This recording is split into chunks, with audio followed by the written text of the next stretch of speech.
Well, let's take a look at this as the next chapter. Types in C sharp, and we've talked about types in some other classes, and so we'll talk a little bit more about them here. C sharp is a strongly typed language, and that's important. I originally started programming in a language called Visual Basic. It's still used, and it was weakly typed, and I loved it. You could do anything you wanted to. Went to a package called Delphi, and it was strongly typed. Probably not as strongly typed as some languages, and I didn't like it. It forced me to declare everything. It forced me to say it was an integer or whether it was a double. If I assign one variable to another variable, they had to be the same type or at least a compatible type. Didn't like the restrictions. Well, what I found is that if you got a strongly typed language, it breaks less. Had less issues. Takes you more work up front, but it really does exclude a lot of problems that occur. And C sharp is a strongly typed language. Okay. Our objectives are understand types, create types, type and memory management, special types in C sharp, and type conversion. And let me grab a drink here.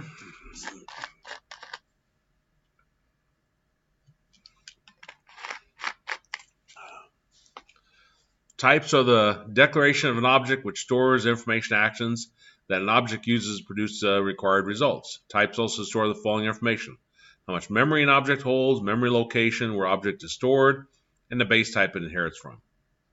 Now we got some built-in types: int, float, bool, and we've seen this already.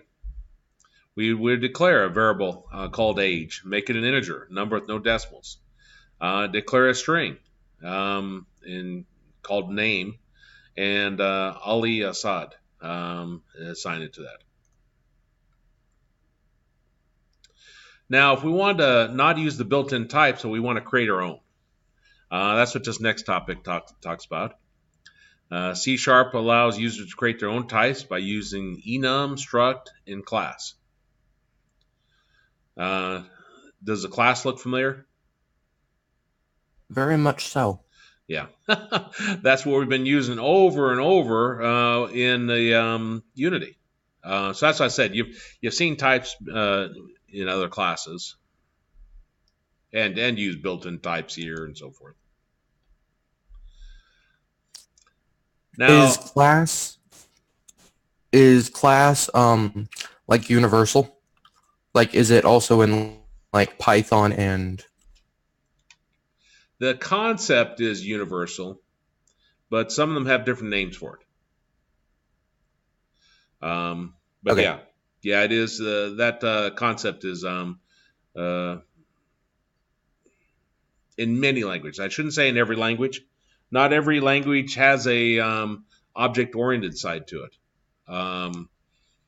So you might use a class in a different way, but you wouldn't necessarily use it as object, as an object.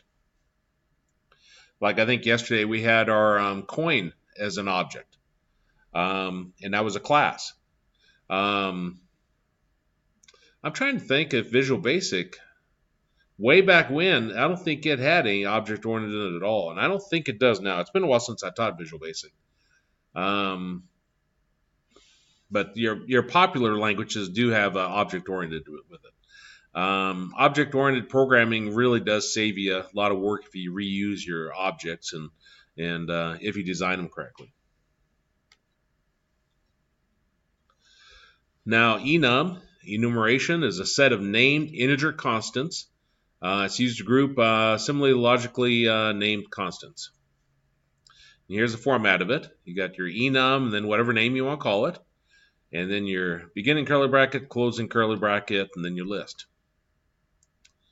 You see here they got this enum class, or enum status, sorry. Let me copy that, paste that in. So do a file new project and console application, and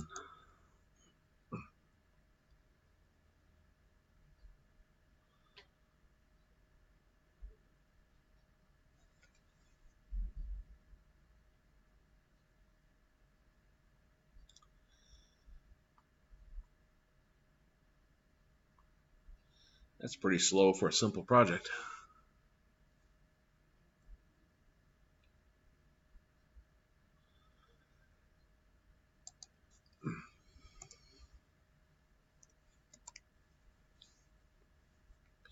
So this would be how we declare it: alive, injured, dead.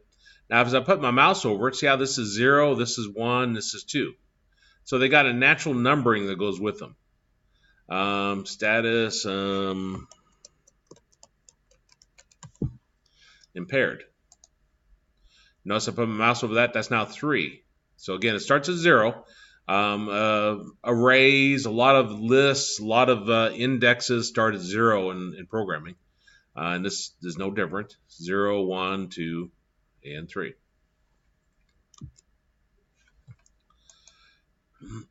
So you can see from the example I gave you, you can put anything here. It doesn't care. You try to put things that are meaningful to status. You know, David isn't a valid status, but you can put it there. Now down here in our code, that's how we declare it. You notice I create a status player equals status.alive. Status refers to this name right up here. I'm giving it a name, and then I'm setting it equal to the live option. So, for example, down here, declare status, and I'm going to give it a name like CS for current status equals, and then status here dot, and then I can choose one of those options. Now this tells what the enumeration we're using. So I refers that. This is whatever name you want to give it. This does not refer in any sense to this variable over here, or enumeration. This refers to our list of items we created. And then the dot is going to access this one right here. So we're setting initially the person's injured, let's say. Now let's just do a console.writeLine and see if it allows to print that. Status, or wait a minute, status, CS. And let's see what that gives us. Do a debug, start without debugging.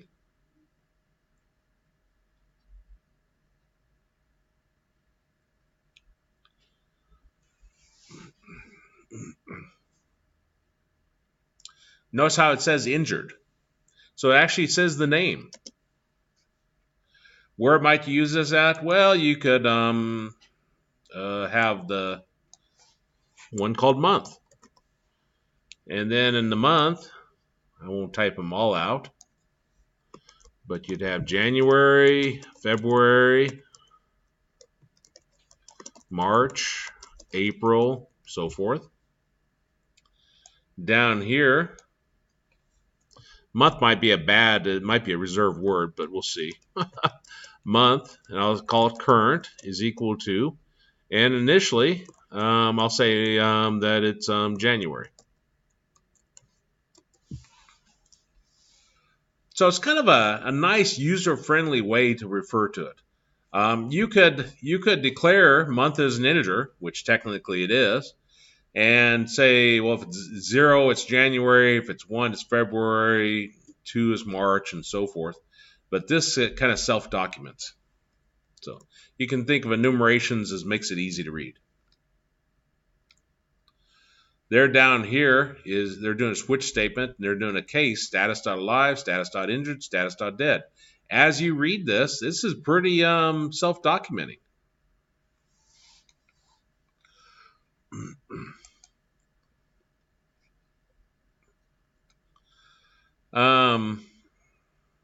It says in decision structures, enums are mostly used with a switch statement. It uses enum's constant value to quickly jump over to specific case block. Again, makes it very readable. Enums are readable, and to give just information as required in code.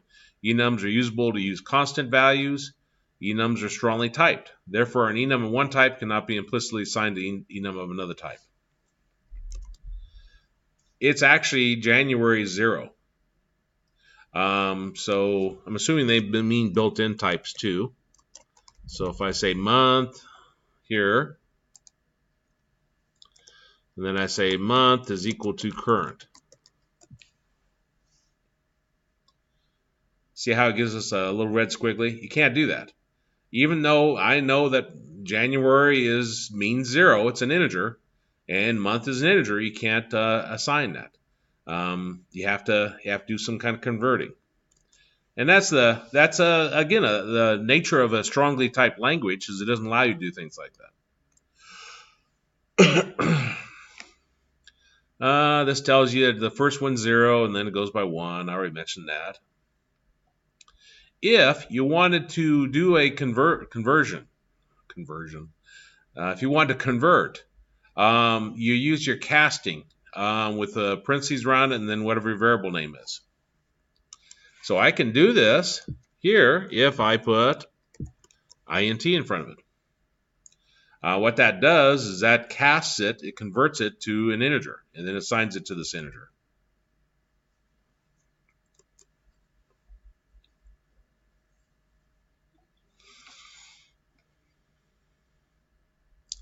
Here's how you can override the value. Your first one, you set it equal to a value. Like, really, should January be 0? No, doesn't Probably not. Yeah. 1 would actually probably make more sense, wouldn't it? So now, yes. From my mouse over that says 1, February is 2, March is 3, and April is 4. So that's how you override the default numbering at 0. Now you could, I don't know if it'll let me do 5 since I don't have 5 elements. We'll see. No red squigglies. So January is 1, February is 5, March is 2, and April is 3. From the fact that you're assigning these to integers does not mean that it's an integer. It's still an enumeration. And then you can access it with user-friendly technique down here. But yeah, you can assign them all different values if you want. But if you assign your first one, then it does it sequentially.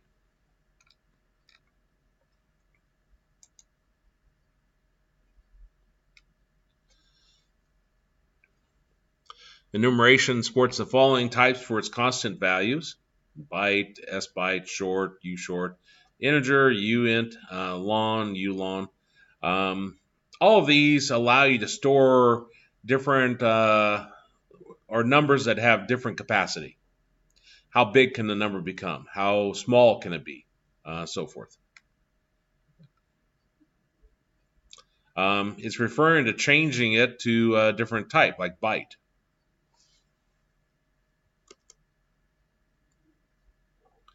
So wherever I got it declared, there it is.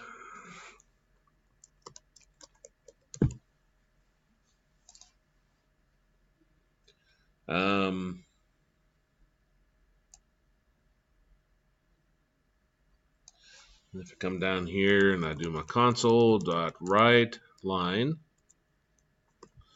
and print current. It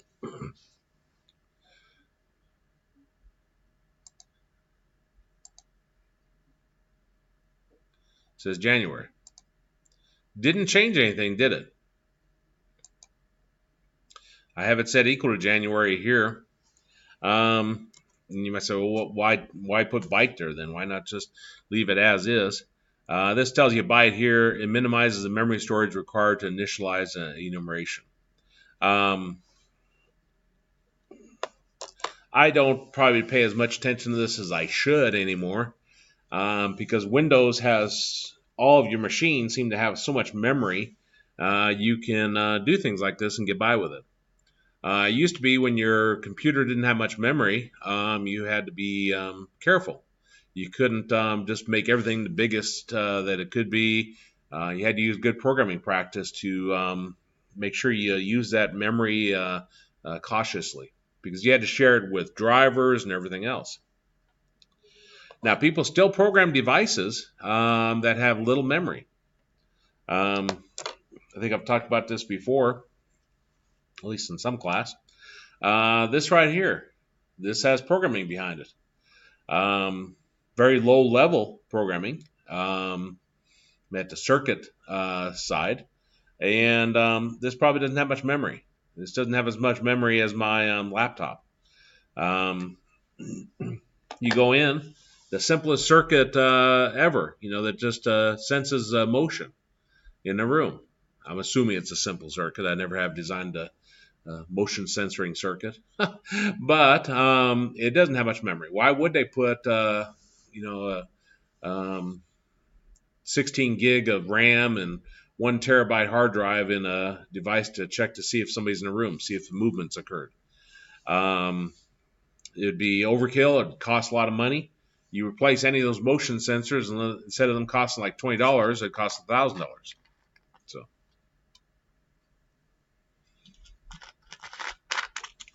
that's why you'd use different types. Now, I could not tell you how much each one of these consumes memory-wise. I'm sure it's in the book somewhere. You could Google it and find out.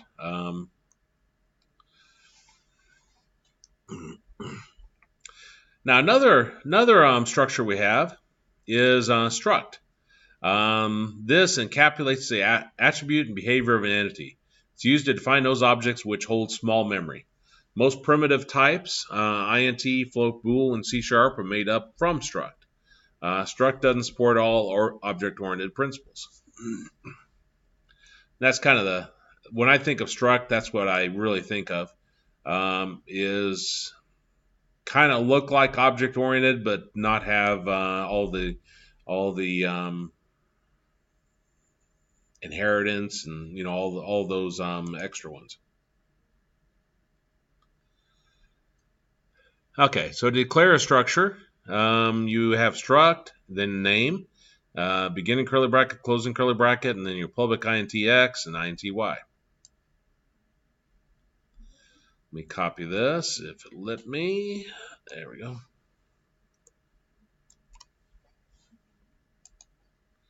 Come back here.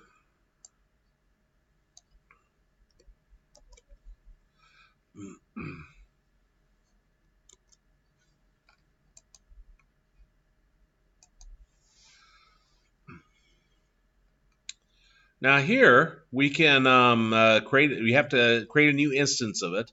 So we create a new instance of enumeration. You have to create a new instance of structure. And this is a little bit different though, the syntax. Now the vector here, you see that's the name of it, or the name of the structure. The little v vector, that's what we call it. Equals new, and this has to be uppercase. So I'm going to name it something a little bit different than that. That's a little bit confusing, although that is the format. Vector, and let's say I'm going to call this a point. Equals new vector. And do I need parentheses? I think I do. Yeah. So again, this name right here refers to this name up here. This name right here refers to that name up there. This is whatever we want to call it. And then the new just creates a new instance of it. Now at that point, we can use it. So I can say point, and then I do a dot. And when I do the dot, it allows me to access these variables here. So I can say x is equal to 3, and point.y is equal to 5. Maybe this is in algebra. You're graphing points. You got your x and your y. And that's why I called this point. But maybe I'll call it point 1.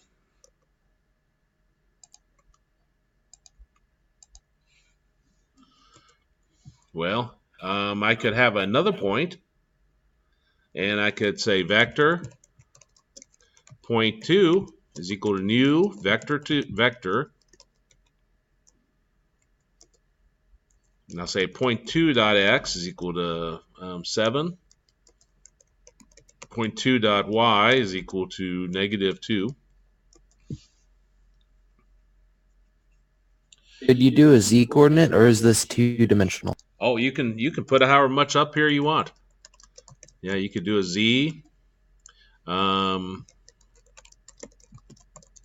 You could put a string. Like here, I could say point 1 dot z is equal to 7. By the way, Unity is doing some of this in the background for you. They're not using structures; they're using objects. But when you keep track of something in 3 dimensions, you have your three components: the x, y, and z. And so when we did that first-person character where we had it move around, it was updating all this for us. And then I could have the description here. Say first point.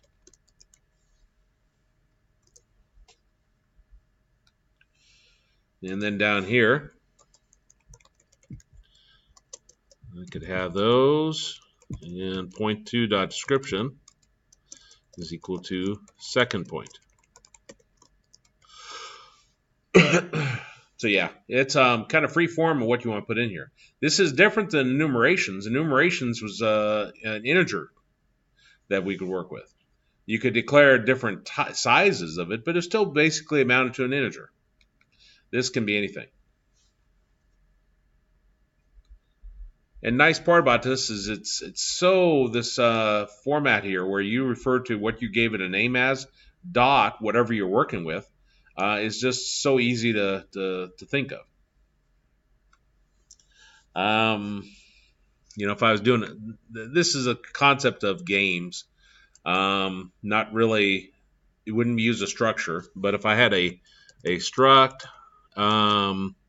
Star Wars character,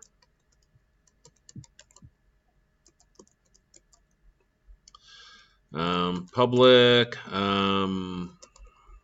int jump height.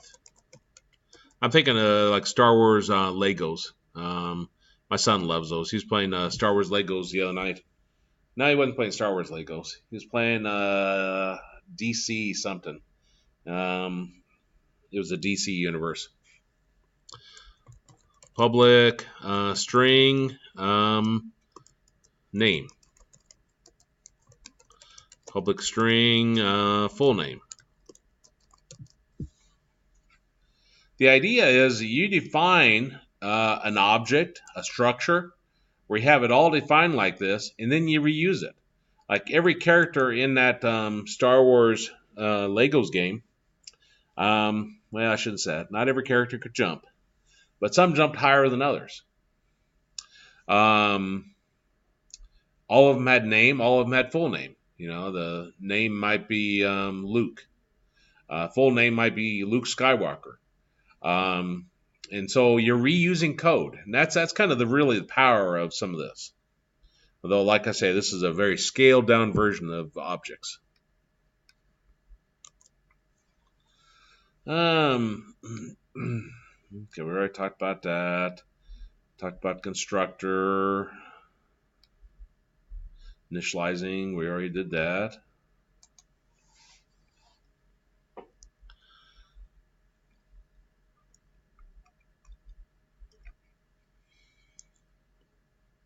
Now let's talk about under the struct here, we have something called a constructor. And you see it's public, and then our vector, that uppercase V again, and then we pass in our parameters. And let me create a new structure. Point, new point.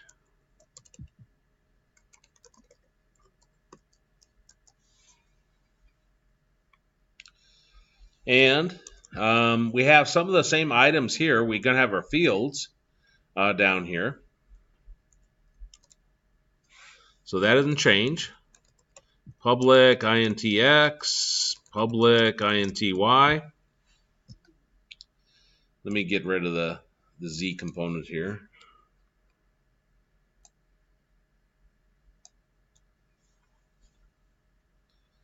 Okay, so we got that there. Now we have up here a constructor. Public vector.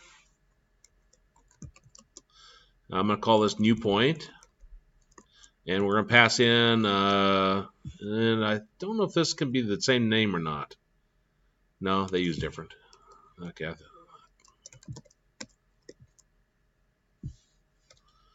And not a semicolon, comma, intb.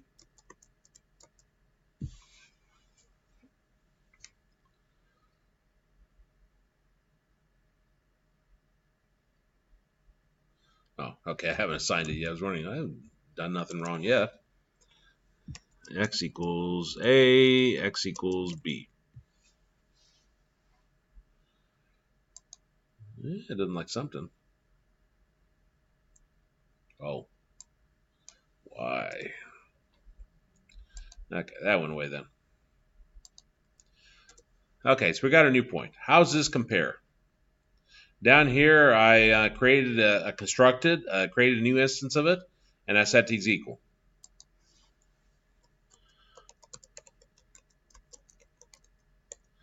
Let's create a new point called 4 equals new vector 3, 5. And vector, where'd that come from?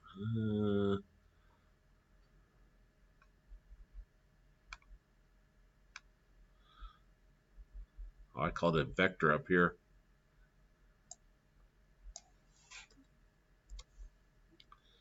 Let's call this one new vector.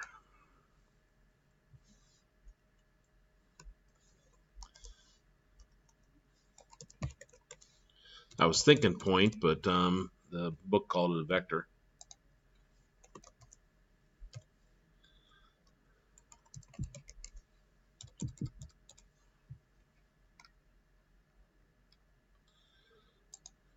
New, is it uppercase? Lowercase. And I still got some problem. Type new vector to vector. Oh.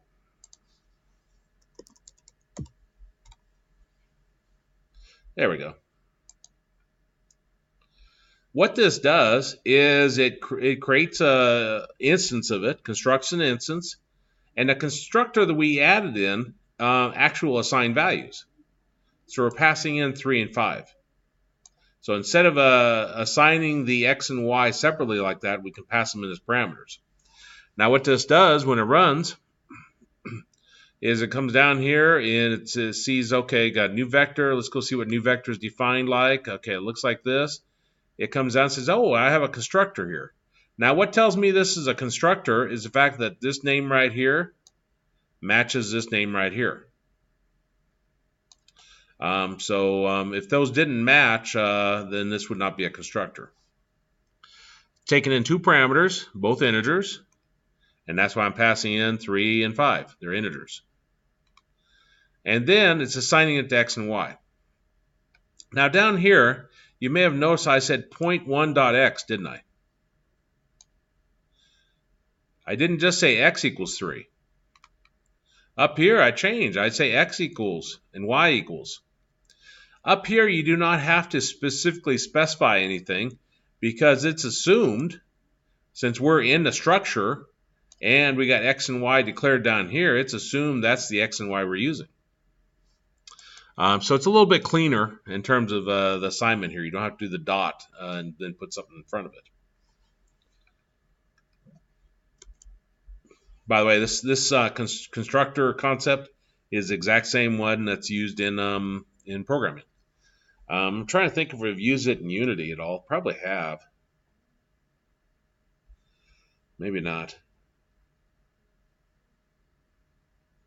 When we drop those objects on in Unity, the coins, for example, the prefabs, when we drop on the building in Unity, the Unity behind the scenes is creating a new instance of those.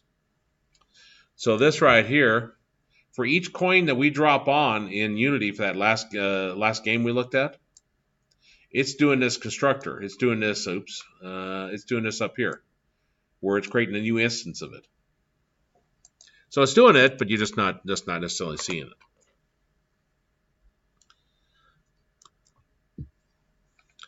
Okay. Let me give you an example there. Don't use struct to define complex types.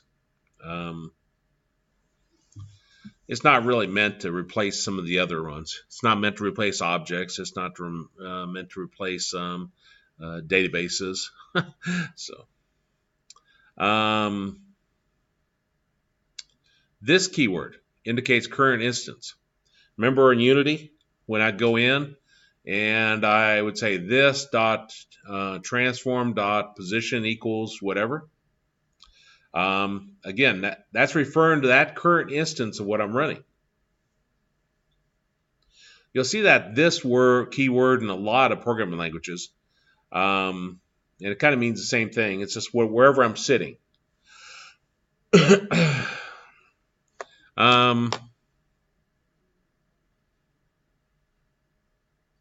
If I said eye is bugging me. There's like my eye is bugging me.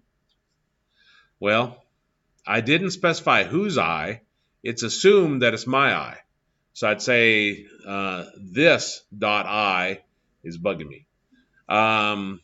If I wanted to refer to Kyle's eye, then I would instead say Kyle dot eye is bugging him. So that's a concept where you're sitting inside the object yourself. Then you're the person, you're the individual. Okay. Special reference type variable is used to call an instance members inside a non-static method definition. Keyword has many uses to pass an object itself as a parameter to other methods. Remember how, and it's not the same principle, but we passed in a collider, and we gave it a name, and that was passed into that on-trigger event.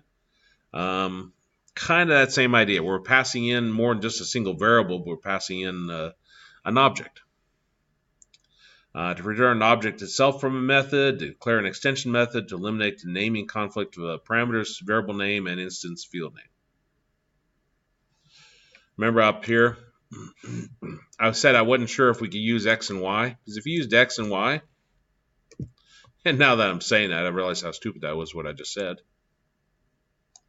Because you'd be saying X equals X and Y is equal to Y. It's like, oh, that doesn't make any sense. So that's why we had to have the A and B here. Although there are other ways around that.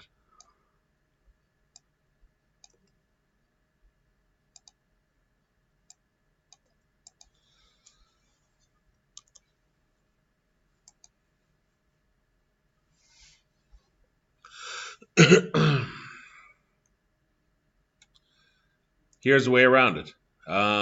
You can use X and Y, but then you refer to it as this dot X and this dot Y.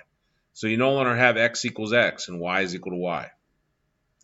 If you like that format, you can use that. If you like to use different variables, you can use different variables. Some people like it this way. Some people like it the previous way. Excuse me. This .x referred to the instance variable, while just the x refers to your parameter, your argument that's passed in. We got something called a class. Actually,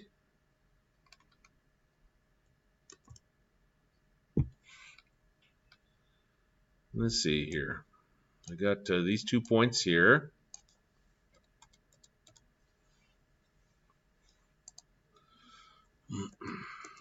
Let's try something. Vector point 3 is equal to new vector. And I'll say point 3 dot x is equal to point 1 dot x plus point 2 dot x.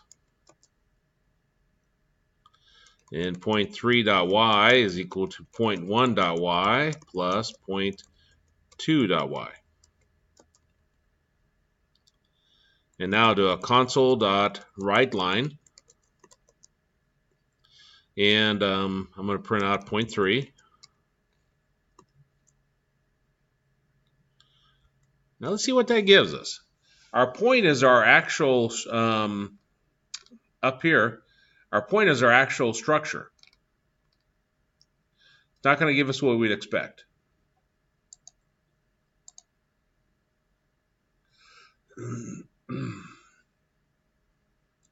Look what it gives us. Console app 14.vector.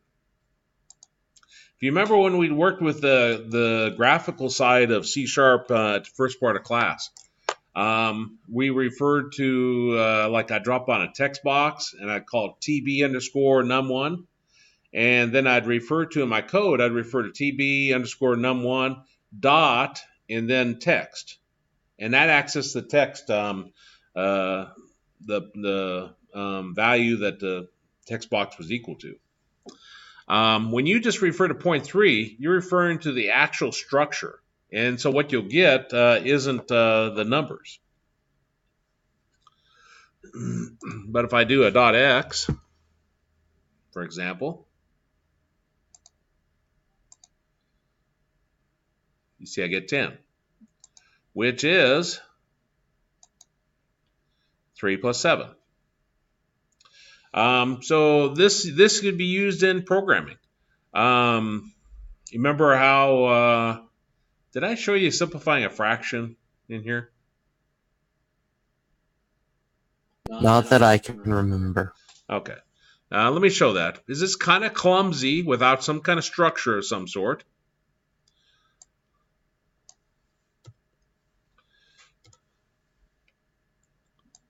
So I'm going to have here a fraction. So I'm calling this my structure.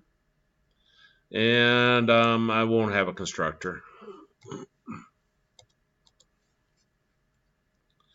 And I'll have a numerator.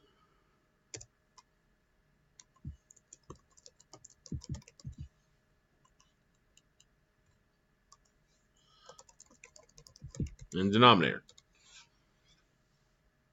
Down here, I created a new instance, fraction. So I could say fraction f1 is going to equal to new fraction. f1 dot numerator is equal to 20. And f2 dot denominator,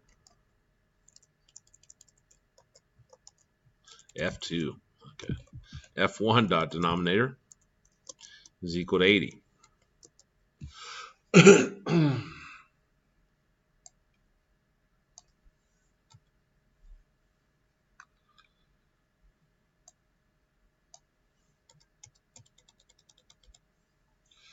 Okay, so now I want to simplify this, and I think that I can call this with a, we'll see.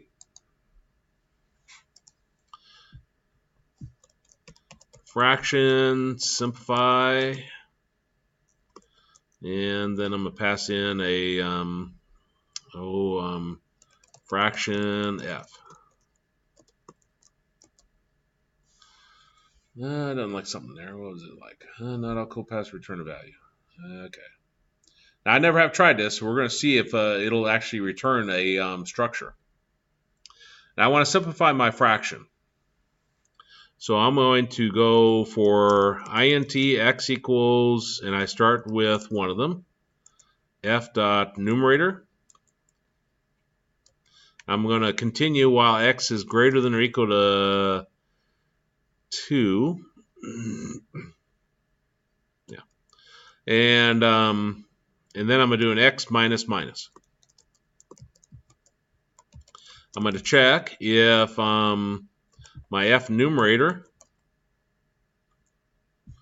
I'm trying to remember what the mod is in C#. I think it's percent.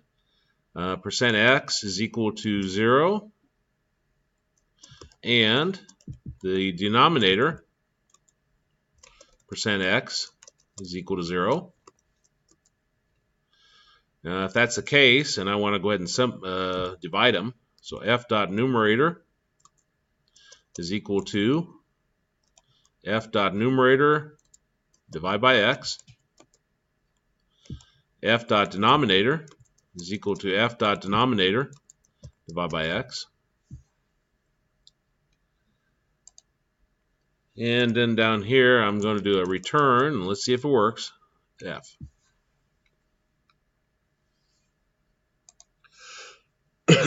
And then down here, I'll do a or I need to call it, I guess. Console. Actually, I want a return fraction. I want a simplified fraction. So I'm going to say SF1 for simplified fraction. And I'll say SF1 is equal to simplify. Do I need a public in there?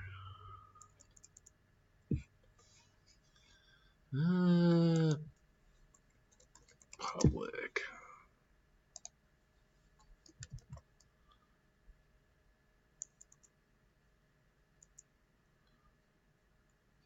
Interesting.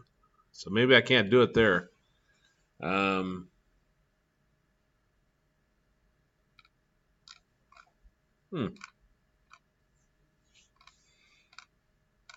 never had tried to pass a structure into this.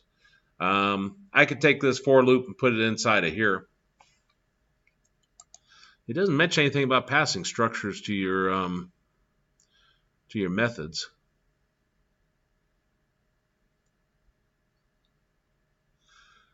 Could try this a different way. See, objects allows you to do more with this. See, what's it normally? It's public int and then okay.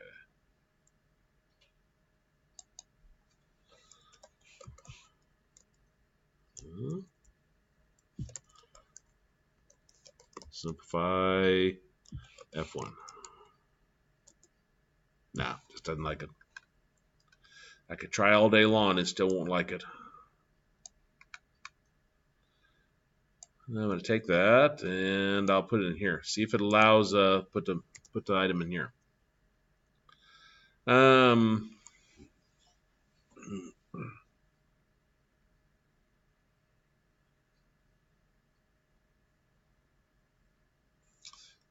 I have to change this and bring that in and numerator.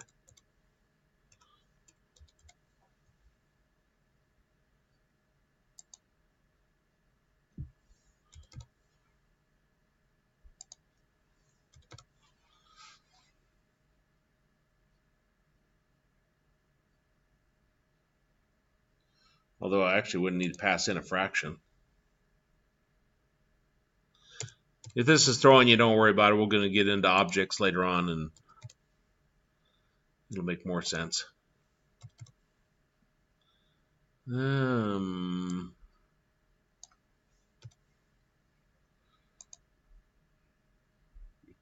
Do I need to return anything? I don't need to return anything. Public.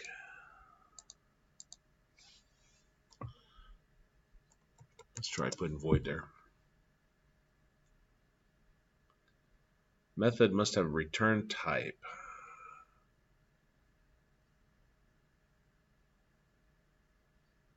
Oh, I don't need space to say fraction there. Let's come down here.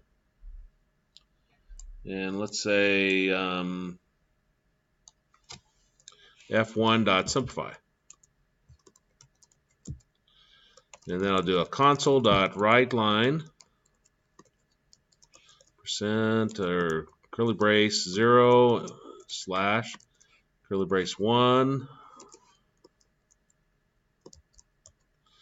and F1 dot numerator, F1 dot denominator. Be a miracle if this works, since I've never have used struct in this way. 1/4. So it simplifies it. Now what I've done, and they don't go into this kind of depth in the book, but you can declare a method that's specific just to the structure. Now what I've done here is, if you think about simplifying the fraction 20/8, how would you do it by hand? You'd think the largest number divides into both of those. Both of them are divisible by 20. Well, that's what this does. It starts the for loop at one of the numbers, doesn't matter which one, and then it goes backwards. So, for example, numerator was 20, so it'd start the index at 20, and then go 19, 18, 17, and so forth. This mod check here is checking to see if the remainder is equal to 0. So when you divide by that. So, for example, since it's starting at 20, my numerator is 20. 20 divided by 20 is 1 with a remainder of 0. So that'd be true. My denominator is 80. 80 divided by 20 would be 4 with a remainder of 0. So that's true. Since both of them are true, then it goes ahead and divides them. 20 divided by 20 is 1. 80 divided by 20 is 4. And those are my new values for numerator and denominator, which is what I declared right here for our fields. Does that make sense? Any sense at all?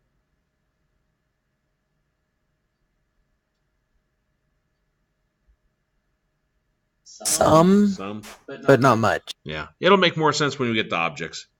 If a person's seen objects before, then that's kind of that's the nature of objects. And so anyway, I went too far down that path. Let's talk about classes. Classes used to encapsulate the attribute and behavior of an entity. It supports object-oriented principles. Therefore, classes are helpful to define complex types. And here's the format of it. Class, and we've got a beginning or a less than, name, and then a greater than. And then we have these items. Now you have fields, properties, constructors, methods. Realize what they're saying there is, here I put a method in here. And this has fields. So a code snippet. I thought you had to put the less than and greater than. I'm probably mixing that up with another programming language. But obviously not, because they don't have it here. This is what we did in Unity, wasn't it? Remember we had a class? And then you'd have variables here. Public in this case. Excuse me. And then we have a function in here, a method.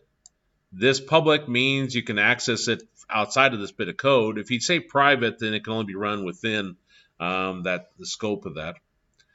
Void means nothing's returned. And display is what you're calling it. So then down here, we create a new person. Person equals new person.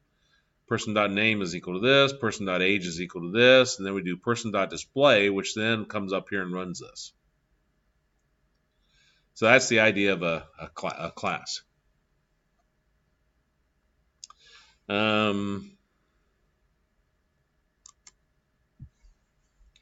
If I come up here and change this.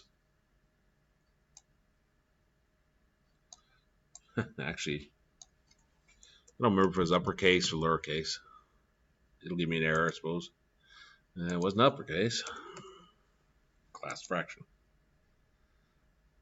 Now this is a class by itself, isn't it? And we got a new here Object initialization can be simplified. Let's run it. 1/4. Now it'll work for more than that. If I come up here, instead of hard coding 20 and 4, I could have the user enter it in. But if I put something that would simplify even more, 44/80, that should give us 22/40 or 11/20.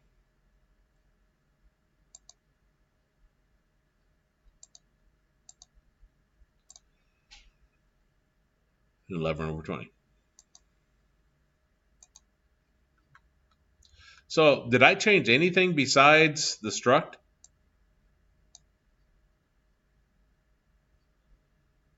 I didn't, did I? The only thing I did is change struct to class. It builds. It uses all the same components of your structure and then builds upon that. And again, you can call a method. You could have it return something. We could add 2 fractions. So if I come up here, let me think about this. Would that be contained within a class? Yeah, I could probably do it there. I'm going to return a fraction. So I think let me put fraction there. And I want to say add. And I'm going to pass in 2 fractions. F1 and F2.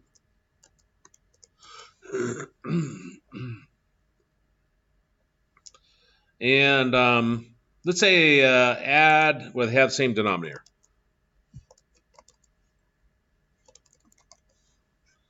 Make our life easy.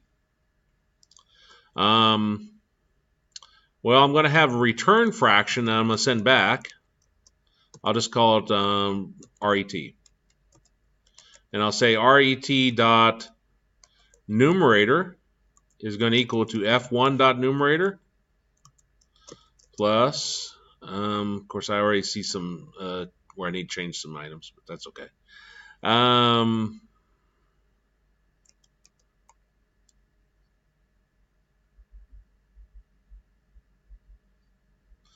F2 denominator.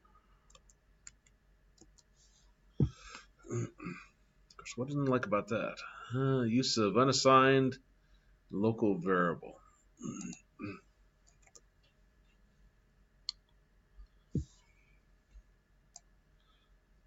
My thinking's all wrong on it. Because this is contained within that class, so all I need to refer to is numerator. So I add the numerators.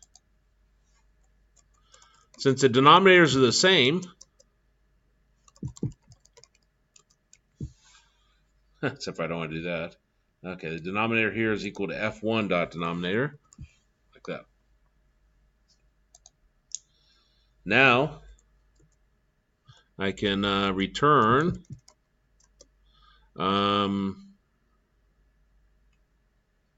what would I return? This? Return this. So let's say I had, and probably if I put a constructor on a fraction, it'd make this a lot slicker.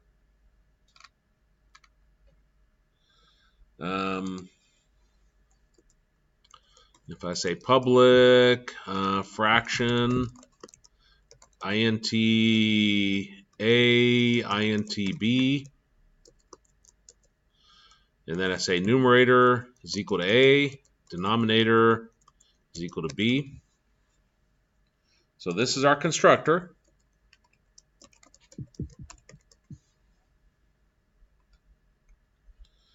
Then down here, when I create a new fraction, all I have to do is put my 44/80 like that. I don't have to have this. That's a benefit of having a constructor. Now, if I have a new fraction, and it's going to be 1/3, and I'll have another fraction, another new fraction. That's going to be 7/3. So you got 1/3 plus 7/3. What should that give you?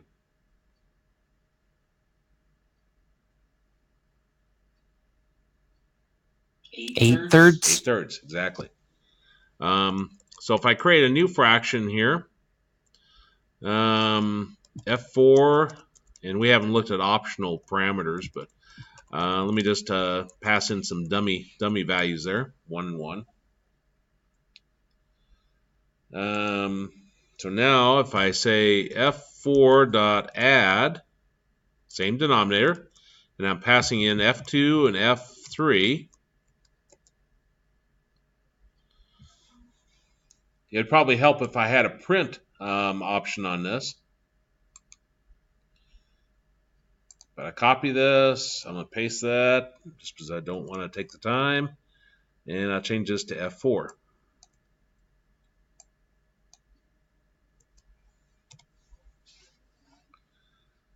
Now if I run this, that wasn't right. 4/3?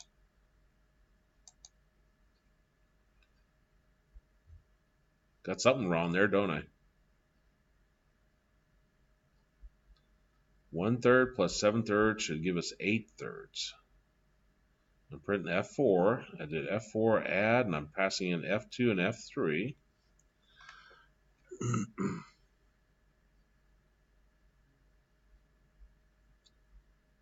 Oh. Yeah, it worked. It worked exactly like I told it to. So now if I run that, you see we get 8/3. This is the beauty, and you'll see this a lot more in objects. Like I say, don't worry too much about it now. But this is the beauty of it. As I design this, I never have to program this again. I come up with how to add same denominators. I come up with this code. I reuse it the rest of my life. So I go to a new programming language.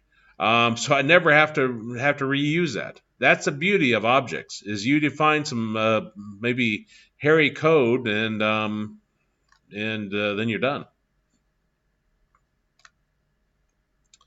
Now I could do different denominators too, so you can have different ones here. You can even program this so it doesn't matter what the denominator is. It's a little bit more challenging. Let's see if I can do that. Public fraction add. And I'm going to bring in F1 again and F2.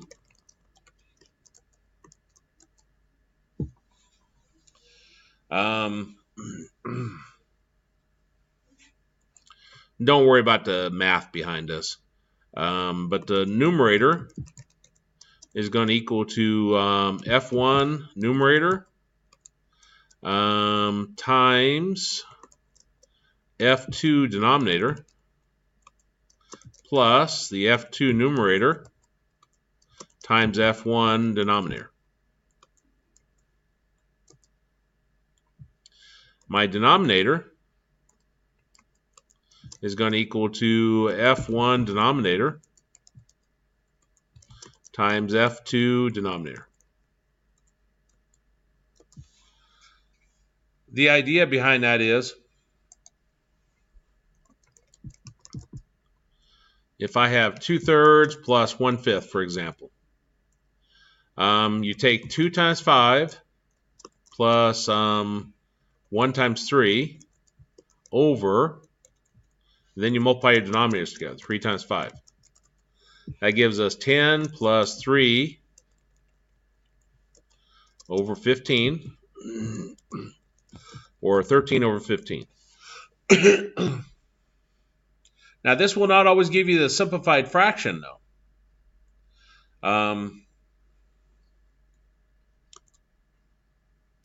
So here's the part that I'm not quite sure of. I think if I do a return this dot simplify,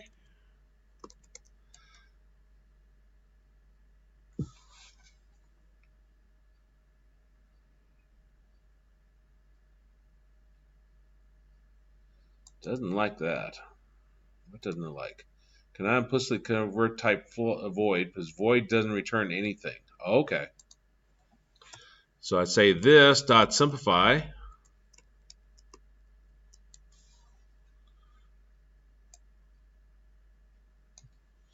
And then I'd actually return this.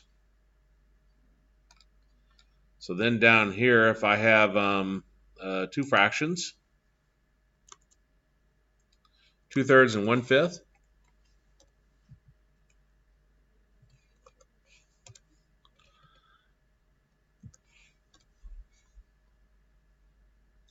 then if I change this to add denominators, F2 and F3,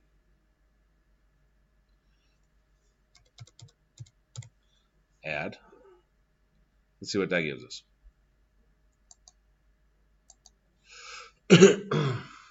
13 over 15. I can make this as bizarre as it needs to be. It'll still work. If I put 20 over 3 and 1 over 50, if I put 2 here, not 2, let me put 168. Debug, start without debugging. That would give me 73 over 525 as my fraction. Not necessarily understanding the code that I've done for the math, but does the principle of declaring methods in your class make sense?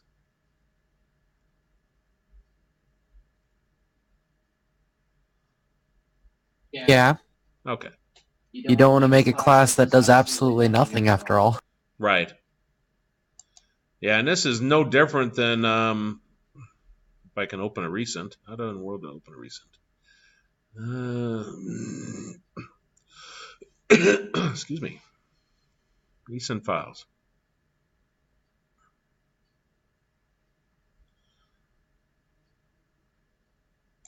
Yeah, that probably wouldn't work.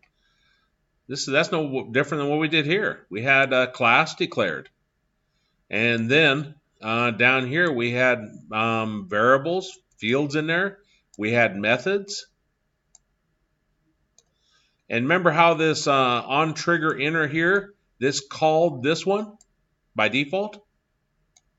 So again, no different than what we were doing with Unity. We're just having to write it from scratch ourselves. Anyway, overkill on that.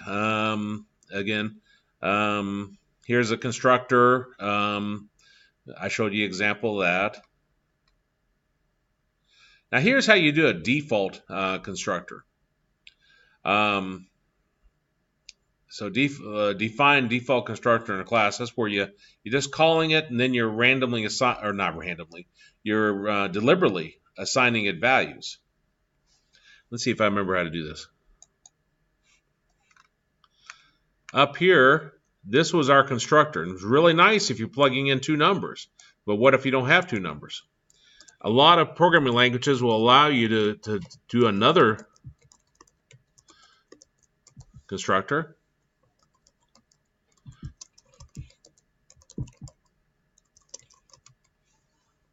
Like this. And you see how they're named the same thing. This one's named fraction. This one's named fraction. You might think, well, that'll cause you an error, but there's no red squiggly. This is when you pass in two parameters. This is when you pass in no parameters. Which means down here, I could declare a fraction, F5, as a new fraction, and not pass in any parameters. That would be this case. I didn't need to assign F4 to begin with 1, 1, because I was going to add two fractions together and put the result back into that fraction.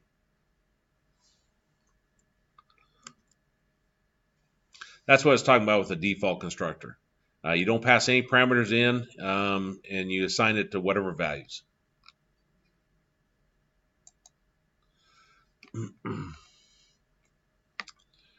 We got our base constructor. The class may have many derived classes. The derived class inherits attributes and methods of its base class.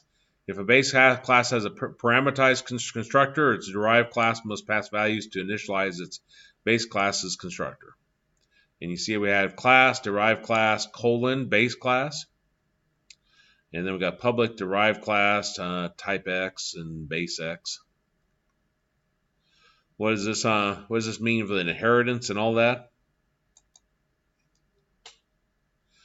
When I declared my class for fractions, I didn't have a colon here. I just said fraction. But our last file that I just had up, the coins, had a colon, mono behavior. This is where it inherits something. Maybe fields have been set up already. Maybe methods have been set up. So it inherits that. So you don't have to redefine everything from scratch. For example, this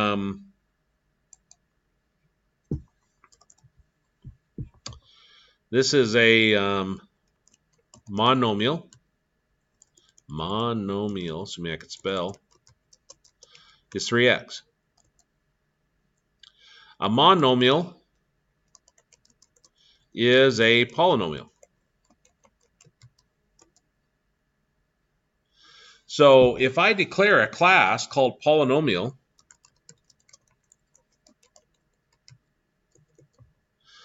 then monomial, the class monomial, will inherit items.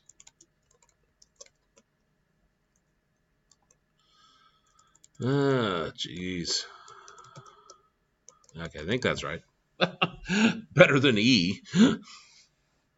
Maybe your polynomial. What you have defined on it is the nature of a polynomial. You also have a degree defined, a number of terms. A monomial inherits all those fields already defined and maybe initializes some of them. A monomial by default only has one term. So it would initialize that and you couldn't change it. Maybe there's some things you could change. Like a monomial will have different degrees. Degree is your largest power of x. So in this case, this monomial has a degree of 1. But another one that's like 4x squared, that have a degree of 2. So that's the idea of inheritance.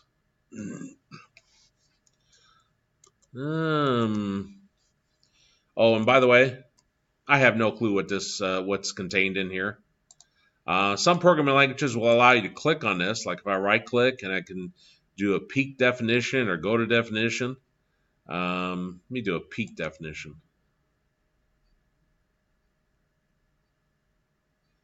Nothing. That's disappointing. Let me do a go-to definition. Cannot navigate. Under the caret. You may need to highlight it.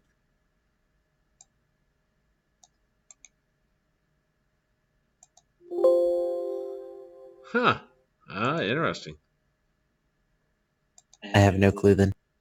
It could be that set up you can't see that definition.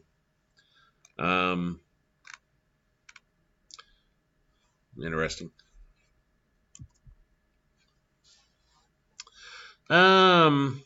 Anyway, that talks about the inheritance. Pass value to parents class constructor. We got our person here. We got the protected string name, protected integer age. Here we have our constructor. And then I'm setting those equal. That's so forth. Here we're declaring another class. It's an employee. But an employee is actually a person, isn't it? So it's going to come up here and it's going to inherit name and age. So down here in my employee, I do not have to redeclare name and age because it's inheriting that. This is the idea of object-oriented, is that inheritance. Now, when you create a person, you're passing in the name, I'm assuming, and you're passing in the age, N and A. And you notice it's colon base NA. And up here is our base, which it inherits from person, and the constructor there is looking for name and age. So that's why we have to put an N and an A here. And that just shows that you create an employee. When you create this employee, it calls and passes values to a parameterized constructor of base class. Let's see, types and memory management. Above topic, we learned how to create types by using enum, struct, and class. C# has a concept to define these terms in value and reference type.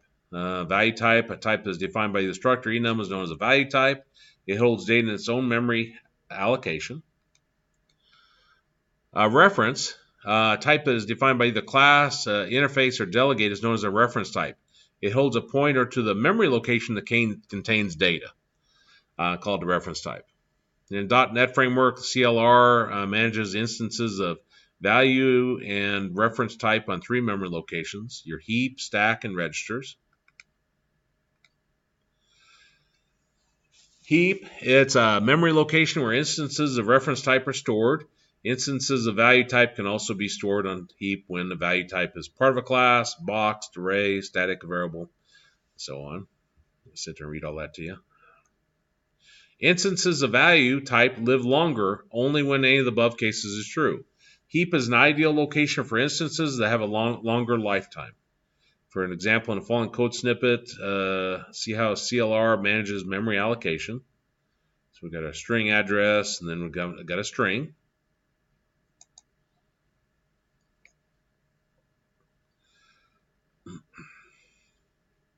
And this shows our managed memory heap. So we got this at this location. The stack is pointing to that. Memory size heap is larger than a stack in the register size. In assembly language now, there's so many registers we can use in that programming class, and not much to work with. I mean, you can't dump in 20 numbers at once. There's not 20 registers available. So that's what they're talking about, is the register and the stack have a smaller memory space where you can work. And this is lower level programming when you do this, by the way. Some people program in C# and they never manipulate these values. Stack, it's a memory location where short-lived instances of value type and memory address of an object can be stored. So again, you can store the actual value in there or the memory location, the memory address. Therefore, value types are declared inside a method body or the memory address. It uses last in, first out algorithm to manage the lifetime of each variable in a stack. If you go into computer science, they probably don't do it anymore. I had to program my own compiler way back when, like program my own Visual Studio. Now, it did not have all the bells and whistles of Visual Studio. It was even text-based, so there was no GUI to it. But I defined my own programming language, what I wanted it to be, and I implemented it. And part of that, how to implement that, is you have to push things onto the stack. And I don't know if they got a picture of this or not. It's like when you go to a restaurant. Last in, first out. You go to a buffet, Chinese restaurant. They bring clean plates out. They push the plates down. The last plate that's pushed down is the first one that's out. That's the concept of a stack. And then everything else bounces up. And that's how it's implemented with the stack. Now, registers are just short-lived memory locations. The idea of register, though, is it's very fast. That's what you say. Why would you use that? If it's very limited, well, it's because you got extreme speed. If you're programming in a game where it really slows down at some point, they used to write that bit of code in assembly language so you could have it go fast. Assembly language allows you to work directly with the registers and some of the other memory locations, so you get that increase in speed.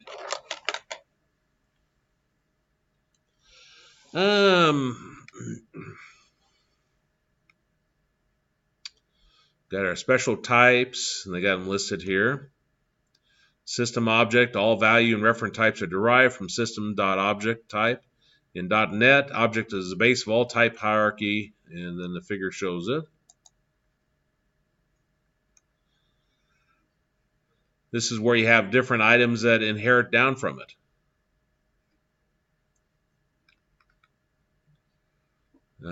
Because all types in .NET are derived from system.object, it can handle values of all types. For example, in the following code snippet, object has stored both values of string and integer. So notice we no longer say an int, no longer say a string, you could say object. Because it's just generic, it handles anything. I could probably even set equal to my fraction, and it would handle just fine.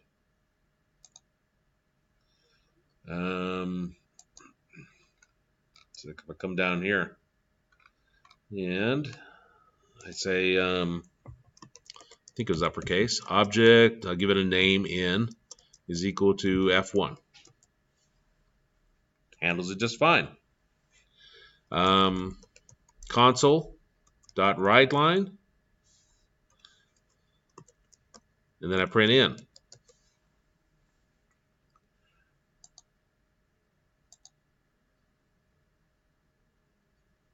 Notice what we get. We get the name again. Because it's not accessing the fields, the attributes, the variables of that class. It's just accessing the in. When you do a write line, you see there's 19 different ways to define that. That means that you can pass it in with nothing. You can pass a Boolean, you can pass a character, you can pass an array of characters, decimal, double, float, integer, long, object. That's what I was looking for. You can pass in any object. That's why I could pass in. Of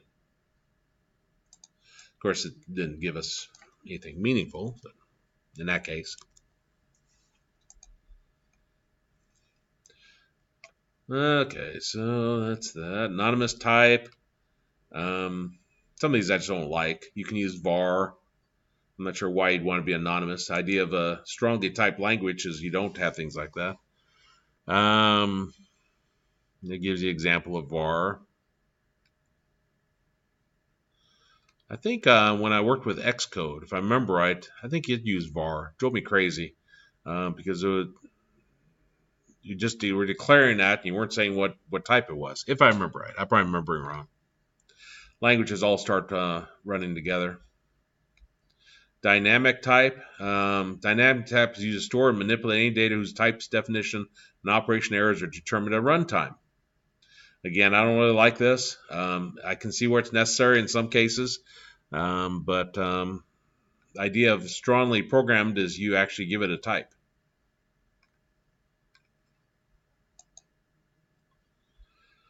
And nullable type. So you do the value type and question mark. Normally, value type cannot be assigned with null value, but nullable value it can be assigned null value. That's where you assign like an integer a null. A string is a null. A Boolean is a null.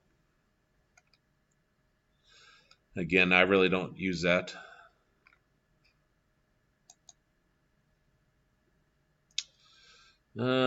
Static. You'll see this throughout. Remember how that's spreads across, unlike normal classes, static classes cannot be instantiated. They're useful to define helper static methods. Static class doesn't have any instance members. All members must be static. We saw static the other day. Let's see, where are we at?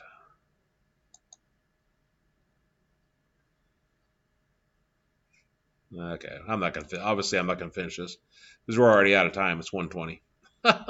So we'll continue next time talking about static. We're not done with this chapter yet, so I won't assign any of the problems out of it. But this is where we'll continue next time. Is there any questions? All right.